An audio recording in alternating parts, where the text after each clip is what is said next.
From Brigham Young University's Maxwell Institute, this is the Maxwell Institute podcast, Faith Illuminating Scholarship. In 2026, we are releasing a series called Old Testament Reflections. Each week, a scholar offers a short reflection on the Come Follow Me reading. Today's piece, And When Your Children Ask You, Reflections on Exodus 12:26, is written and read by Kristian Heal. There is something prophetically audacious about the Exodus story. Nor is this the only prophetically audacious story in the Old Testament. Just think of David and Goliath, Joshua and Jericho, and Jonah and Nineveh. The message is the same in all of them. God is mightier. God is mightier than Pharaoh, God is mightier than Jericho, God is mightier than Goliath, and God is mightier than Jonah could even imagine. What do I mean by prophetic audacity? First, there is the sheer scale of the events described in these stories. Exodus tells of millions leaving Egypt. Goliath is impossibly large. Jericho seems impenetrable, and Nineveh was a vast and wicked city. And God's instruments in such work? A stammerer with a staff, a boy, some wind instruments, and a reluctant prophet. I mean prophetic, in part, because these accounts are not just about God's work in the past, but more about looking forward to future fulfillment and future hope. Nephi captures the essence of the kind of hope inspired by the prophetic audacity of the Exodus story. And it came to pass that I spake unto my brethren, saying, Let us go up again unto Jerusalem, and let us be faithful in keeping the commandments of the Lord. For behold, he is mightier than all the earth.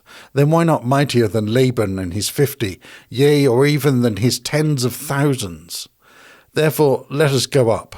Let us be strong like unto Moses, for he truly spake unto the waters of the Red Sea, and they divided hither and thither, and our fathers came through out of captivity on dry ground. And the armies of Pharaoh did follow, and were drowned in the waters of the Red Sea. Now behold, ye know that this is true. When believers find themselves in extremis, pushed to their limits, to the edge of reason and beyond, it is often the hope found in the stories of prophetic audacity that carries them through, sustaining the life of faith.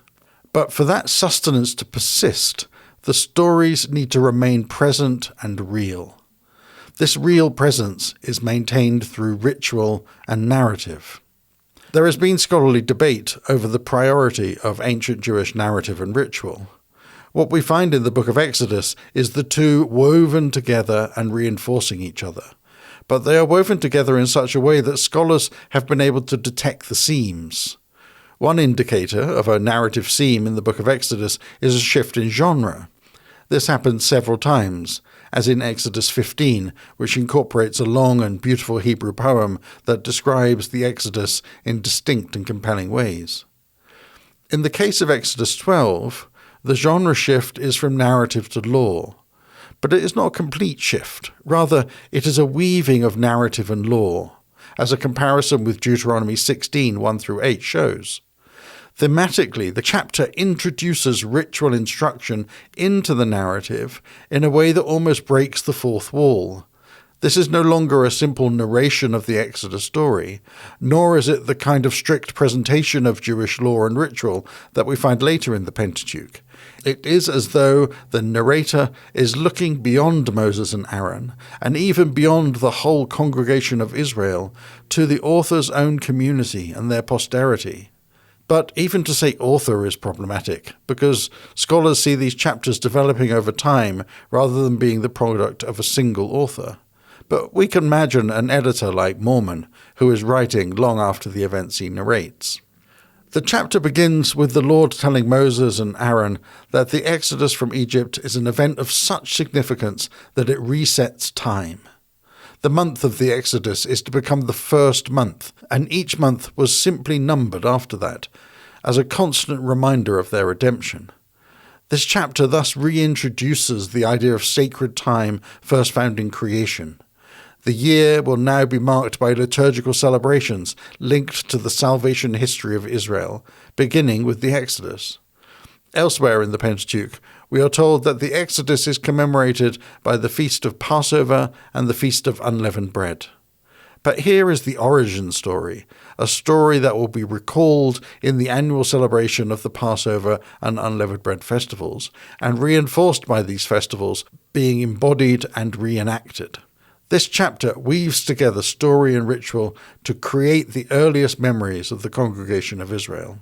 Story and ritual are also reinforced by memory and remembering, and generational remembering is promoted through a culture of questions, and those questions produced a culture of answers that give reasons for the hope of Israel. This culture of questions is enacted in Exodus 12, where it says, "And when your children ask you, 'What do you mean by this observance?' you shall say, 'It is the Passover sacrifice to the Lord. For he passed over the houses of the Israelites in Egypt when he struck down the Egyptians, but spared our houses.'" This is no longer a direct narrative or an indirect narrative, but imagined future narratives. Now we understand more of what was meant in the previous verse, which states, "You shall observe this rite as a perpetual ordinance for you and your children." The ordinance is establishing intergenerational links through recursive liturgical practices. The culture of answers and the integrity of narrative and ritual are exemplified in Exodus 12, but also elsewhere. Consider, for example, Deuteronomy 26, 5-8, where the narrative of the Exodus is woven into a different liturgical setting, the bringing of the first fruits of the harvest to the temple. "And then you shall declare before the Lord your God, 'My father was a wandering Aramean, and he went down into Egypt with a few people, and lived there, and became a great nation, powerful and numerous. But the Egyptians mistreated us and made us suffer, subjecting us to harsh labor. Then we cried out to the Lord, the God of our ancestors, and the Lord heard our voice and saw our misery, toil, and oppression. So the Lord brought us out of Egypt with a mighty hand and an outstretched arm, with great terror and with signs and wonders. He brought us to this place and gave us this land, a land flowing with milk and honey." The Jewish liturgical year reinforced the memory of narratives of prophetic audacity that gave the community hope and resilience. Prophetic audacity is similarly kept alive in the Christian tradition through narrative and ritual, and it is in this context that we tell the most prophetically audacious story of all, the story of the life, suffering, death and resurrection of Jesus Christ, the Son of God. This story is our good news, and it describes another once and future event like Passover and Exodus. For Latter-day Saints, this good news, this gospel, is the reason we give for the hope that is within us.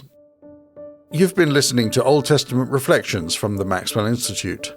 Subscribe wherever you get your podcasts and find more scholarship and reflections at mi.byu.edu. Thanks for listening.